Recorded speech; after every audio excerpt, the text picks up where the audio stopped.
안녕하세요 여러분, 이브이스쿨입니다. 이번에 제가 오랜만에 여러분들한테 좀 얼굴을 비추는데, 여러분들 혹시 뉴스 좀 많이 보시면은 이제 슬슬 이제 좀 감이 오시죠? 제가 연말에 주담대 10% 이상 갈 거라고, 10% 가고 내년에 14% 13% 갈 거다, 내년 상반기에만 그 정도 갈 거라고 얘기했는데, 지금 벌써부터 이제 언론에서 9% 10%씩 막 10%씩 얘기가 나오고 있어요. 그전 언론 뭐라고 했는지 아세요? 한 8%갈 듯? 뭐 이렇게 해서 와 되게 높다 하면서 8%갈 듯 하면서 예상을 언론에서 했는데, 저는 그거 아니라고 처음부터 봤었거든요. 몇 달 전부터도. 아니 빤히 보이는데 예?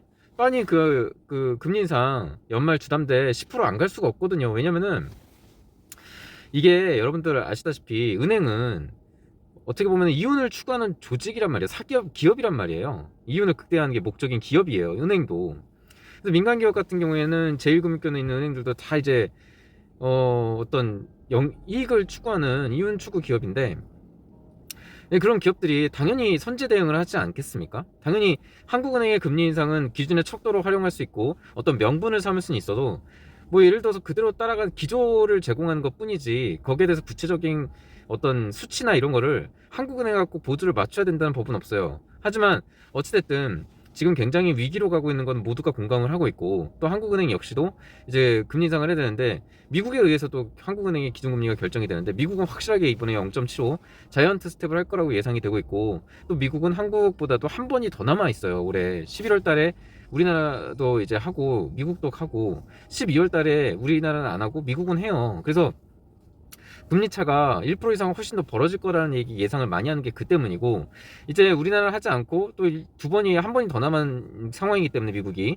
일반 시중은행들은 이것에 대비해서 선제 대응을 하지 않을 수가 없거든요. 그래서 주담대는 무조건 선제 대응으로 10% 이상 갈 수밖에 없는 상황이 온 거예요. 그래서 10% 이상씩 무조건 주담대 가고요. 내년 상반기 때는 14%, 제가 볼 때는 한 14%갈 것 같아요. 내년 상반기 때 주담대가 14% 가고, 내년 하반기에도 한 제가 볼 때는 17%까지도 갈 수 있을 것 같아요. 네, 17%까지도 내년 하반기에. 네, 주담대 17%, 네. 5억 대출 받으면은, 네, 이자가 8,500만 원이네요. 1년에. 네.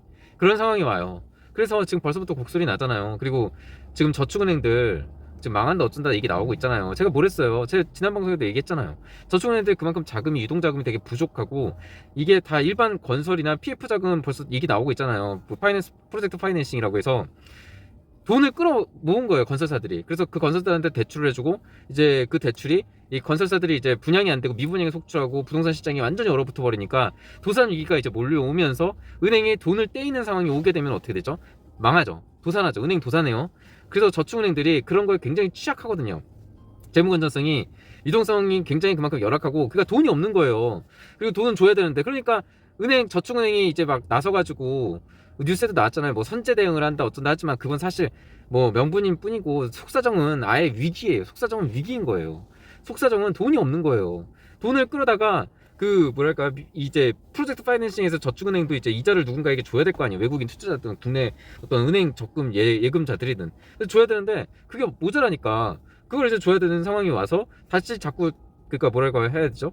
다른 사람이 준 그 유동성을 확보하기 위해서 다른 사람의 돈을 때려받고 그 돈을 주고 나중에 줄게 하는 식으로, 이자를 더 줄게, 이런 식의 고금리를 제시하면서 계속 그 예금자를 끌어모으고 있는 거거든요. 그러니까 지금 굉장히 유동성 위기가 오고 있어요.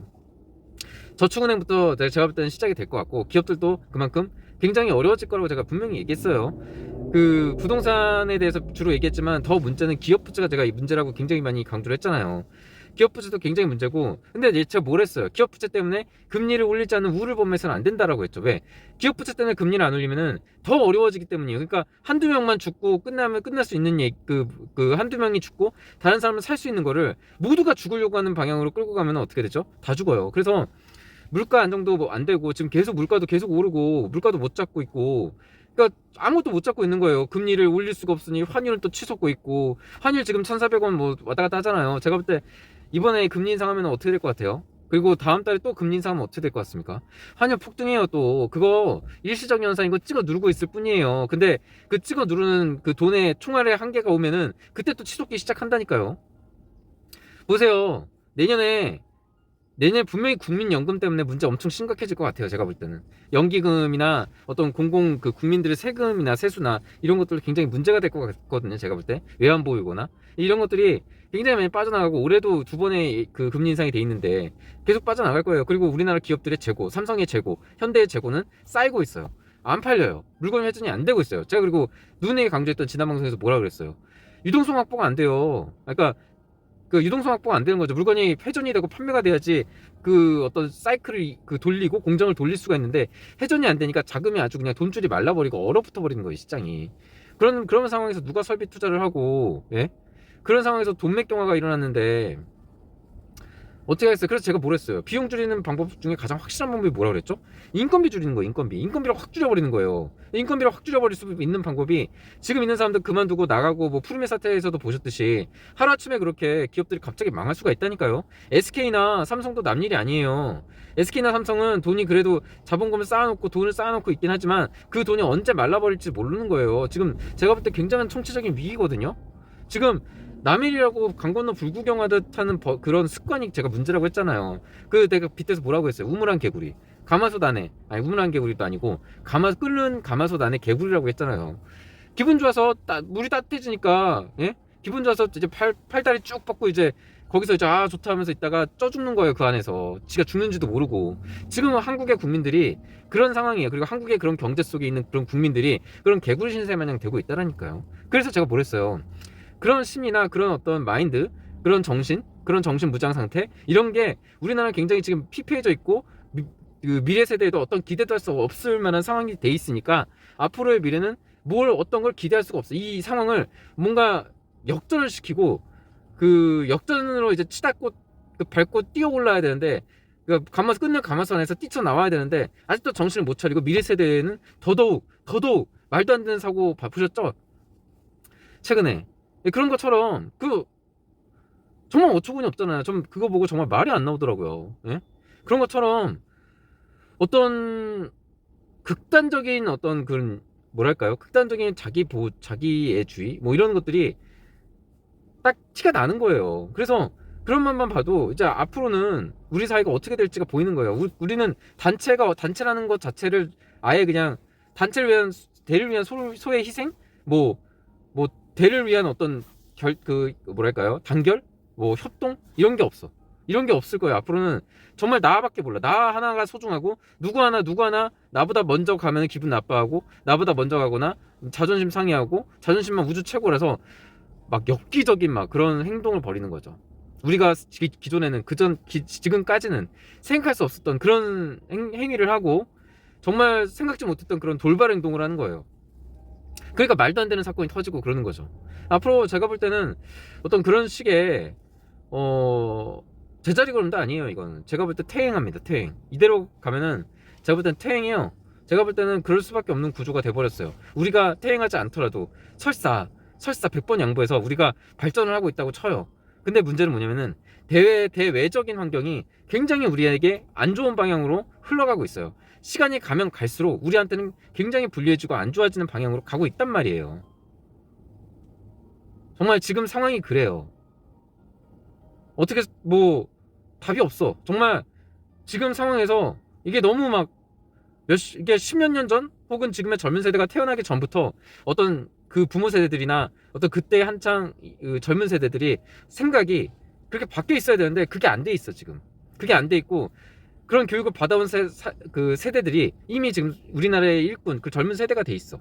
그런 젊은 세대가 정신 자세가 우리나라가 극복하기에는 너무 모자라고 부족해요. 그래서 제가 볼 때는 인구도 그렇고 앞으로는 뭐 부동산은 말할 것도 없고요. 그거는 뭐 이미 지금 박살나고 있잖아요. 그럼 그건 냅둬도 박살이 나게 돼 있어요. 그냥 냅둬도 알아서 박살이 나게 돼 있다고 지금. 응? 돈이 씨가 말랐다니까요. 돈 땡전 한 푼 10원 한 장이 중요해요 지금. 그런 상황이 됐어요. 그래서 제가 볼 때는 앞으로 굉장히 어려워져요. 굉장히 어려워지고 정말 돈이 엄청 귀해져요. 이제 보세요. 부동산 그거 여러분들 진짜 10억짜리 이번에 만약에 연끌해가지고 5억 뭐 받아가지고 대출 받아가지고 5억 해서 하잖아요. 그거 가치 얼마나 될 것 같아요? 예? 여차저차 100번 양보해서 뭐 17% 이자도 막 참아가면 이 악물고 막 이빨에 피나면서 막 이 악물고 막 어떻게든 25년 30년을 갚았다고 칩시다. 예? 그렇게 해가지고 뭐 10억 5억 빚졌는데 사실상 갚은 거는 뭐 3만 원 한 15억대 20억대 15억대고 그래서 총 환산하면 한 20억의 가치로 그 집을 샀는데 그 집이 얼마 돼 있을 것 같아요? 예? 그 한 2억 돼 있을 것 같은데요, 제 생각에. 여러분들 25년 뒤에는 한 2억 될 것 같아요. 예. 그때는 한 2억 돼 있을 것 같아요.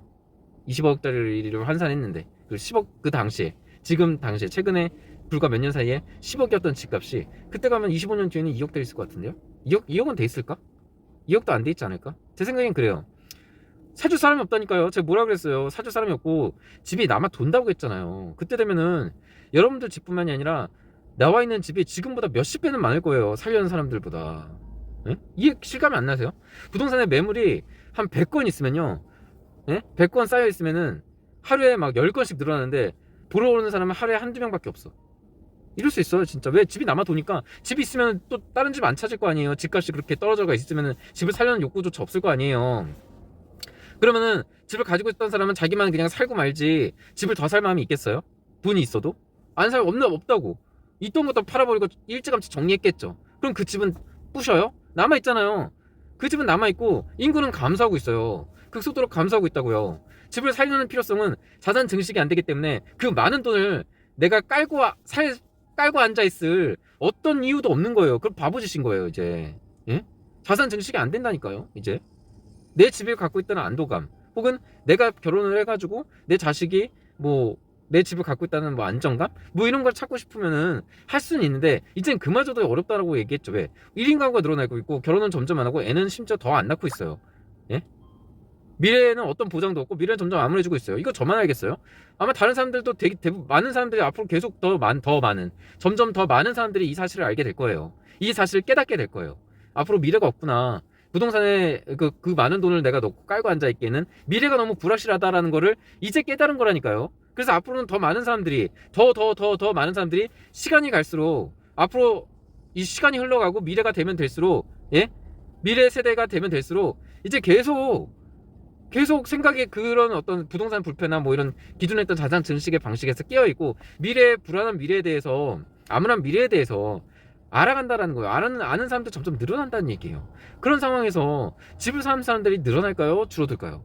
당연히 줄어들 수밖에 없어요. 미래가 불안하고 부동산 자산 증식이 안 된다는 의식이 점점 더 커지고 있는데 누가 그 많은 돈을 당장 은행 예적금이나 넣고 혹은 다른 돈으로 돌려야지. 예? 심지어는 그냥 일반 예적금. 예? 그게 차라리 낫지. 지금 줄어들고 있고 감소하고 있고 공급은 늘어나고 있고 아파트 값은 점점 똥값이 돼 있고 인구는 감소하고 있는데 집값이 어떻게 늘어나냐고요. 그죠? 또 여기다 뭐 정치색 입혀가지고 뭐 말도 안 되는 뭐 전 정부 뭐 전 정부의 문제니 어쩌니 저쩌니 하면서 자꾸 정치색 입히는 유튜버가 있는데 이런 유튜버는 그냥 쓰레기예요. 그냥 그 걸리세요. 제가 어디 뭐 이런 얘기하면서 정치 얘기한 적 있나요? 저 일부러 정치 얘기 안 해요. 정치 얘기 하고 싶지도 않아요. 누구 탓하는 거 싶지도 않아요. 예? 무슨 정치 얘기를 자꾸 말도 안 돼. 그 현상만 바라보시라니까요. 현상만. 예? 자, 지금의 말도 안 되는 개거품이 언제 생겼어요? 예? 어느 정부 때 이런 미친 개거품이 생겼어요? 그것만 보면 돼요. 어느 정부에서 미친 개거품이 생겼고 그 정부에서 어떤 몇 번의 정책과 어떤 노력을 했어요. 그리고 그 노력의 성과가 있었어요, 없었어요. 이 현상만 보면 돼요. 무슨 전 정부 탓을 하고 무슨 내가 자기가 지지하는 정권은 괜찮고 응? 자기가 지지하고 응원하고 뭐 자기가 생각하는 자기가 좋아하는 정당은 좋은 편이고 무조건 잘했고 예? 뭐 무조건 잘했다고는 안 했지만 잘하다고는 안 하더라도 다른 정부 그러니까 상대방에 있는 자신의 적이라고 인식하고 있는 그 당은 맹비난을 하죠. 근데 그 맹비난이 정말 말도 안 되는 그런 이론을 펴서 맹비난을 하고 이쪽 본인이 지지하는 정당의 어떤 잘못은 훨씬 더 컸고 그 정부 아래에서 미친 개폭등 개거품이 생겨서 지금 이런 그런 후유증을 엄청나게 지금 들어서 엄청나게 지금 겪고 있잖아요. 예? 그럼 이거 누구 탓이야? 그냥 현상만 보라니까요. 언제 폭등했고 언제 그 폭등할 때 그때 정부는 대체 뭘 했냐 이거예요. 예? 뭘 했고 얼마나 성과가 있었냐 이것만 보면 돼요. 뭐 말도 안 되는 개소리 하지 말라 그러세요. 그 정치색 입히는 그 부동산 유튜버 뭐 어쩌고저쩌고 하는 거 얘기는 듣지도 마세요. 완전 쓰레기예요 그거는. 예? 자기가 뭐 예를 들어서 뭐 자꾸 어떤 정치 부분에서 입문을 하려는 건지는 어떤지는 모르겠어요. 근데 자꾸 그 경제적인 어떤 부동산 이론이나 부동산 어떤 재테크 이런 주제로 방송을 하면서 자꾸 정치색을 입혀가지고 본인의 정치색을 드러내고 또 많은 사람들이 보는 사람들한테 어떤 세뇌? 말도 안 되는 얘기로 그런 그 잘못된 지식을 주입시키는 듯한 유튜버가 있던데 정말 그런 유튜버는 정말 쓰레기예요, 쓰레기. 정말 그거는 하나도 진짜 들으면 오히려 해로운 그런 얘기니까 그런 그 유튜버의 방송, 그 정치색 특히 정치 얘기하는 유튜버는 걸러 들으세요. 정말 아무 들을 가치가 없어요. 정말 그걸 이용해서 그런 어떤 사람들의 분노, 그런 어떤 정서를 이용해서 그걸로 돈 벌어먹고 살고자 하는 사람이 그게 목적이에요. 그러니까 그런 사람들한테 좀 이용당하지 마시고 특히 정치색 입히는 유튜버, 뭐 경제 재테크 뭐 어떤 걸로 주제로 한 다음에 거기다가 정치색 입혀가지고 그 XX 정부 탓이야 뭐 이런 식으로 얘기하는 사람들 있죠. XX 정부는 잘했어. 뭐 XX 정부 때문에 이렇게 됐어. 뭐 이런 개소리는 듣지 마세요. 정말 아무 들을 가치도 없어요. 네, 오늘 방송 여기까지 할게요.